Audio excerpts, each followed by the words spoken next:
બાળકોની ફરમાઈશ પર સન્ડે સ્પેશિયલ ચીઝથી ભરપૂર બેક મેક્રોની કે બેક પાસ્તા બનાવીશું. આ પાસ્તા ખાવામાં બહુ જ ટેસ્ટી અને ચીઝી બને છે. Hello friends, welcome back to બાયવીનીસ કિચન. બેક મેક્રોની બનાવવા માટે પેનમાં 2 ગ્લાસ પાણી લેવાનું છે. પાણી ગરમ થઈ જાય પછી 1 ચમચી તેલ ઉમેરવાનું છે. તેલ ઉમેરીએ છીએ તો પાસ્તા એકબીજાને ચોટતા નથી. પાણી ગરમ થઈ જાય પછી 2 કપ મેક્રોની એટલે કે પાસ્તા ઉમેરવાના છે. તમારે પ્લેન કે સિમ્પલ પાસ્તા માર્કેટમાં મળે છે તે લેવા હોય તો પણ લઈ શકો છો, અને આ રીતે પેટર્નવાળા પાસ્તા લેવા હોય તો પણ લઈ શકો છો. હવે પાસ્તાને 5 થી 6 મિનિટ ધીમા તાપે કૂક કરવાનું છે, એટલે પાસ્તા કે મેક્રોની સરસ એવા ચડી જશે.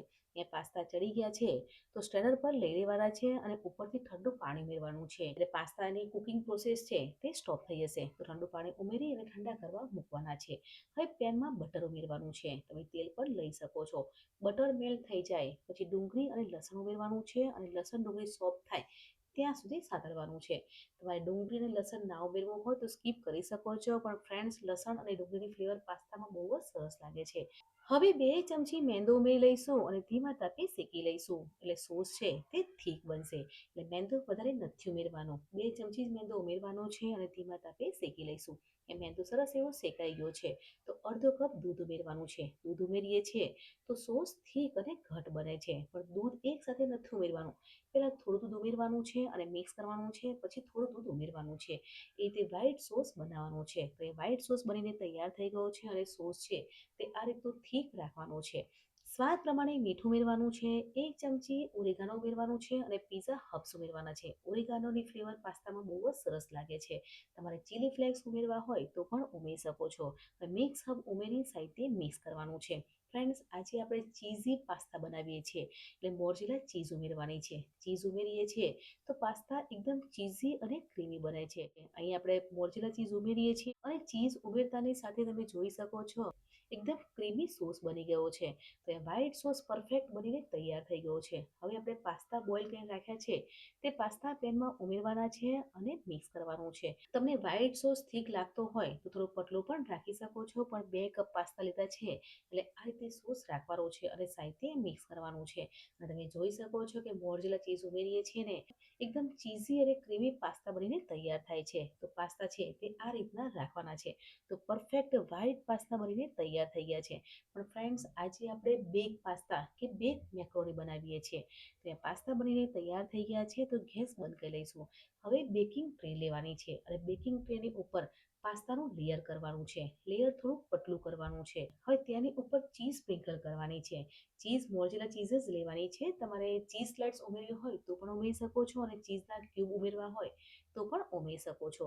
હવે ચીઝની ઉપર ઓરેગાનો સ્પ્રિંકલ કરવાનું છે અને તેની ઉપર પાસ્તાનું લેયર કરવાનું છે. એટલે 2 લેયરમાં બેક કરીશું, એટલે પાસ્તા છે તે એકદમ ક્રીમી અને ચીઝી બનશે.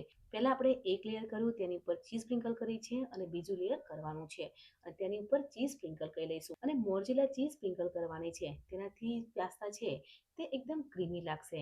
તો ચીઝ વધારે ઉમેરવાની છે, કેમ કે ચીઝી ફ્લેવર બાળકોને બહુ જ ટેસ્ટી લાગે છે.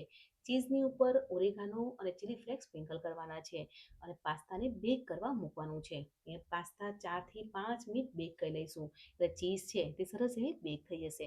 ફ્રેન્ડ્સ, બાળકોને સેટરડે સન્ડે સ્કૂલમાં હોલિડે હોય છે, અને બાળકોને હોલિડે હોય એટલે કંઈક ટેસ્ટી અને ચીઝી ખાવાનું મન થાય ને, તો એકવાર આ બેક મેક્રોની જરૂરથી ટ્રાય કરજો. બહુ જ ટેસ્ટી અને ચીઝી મેક્રોની બને છે.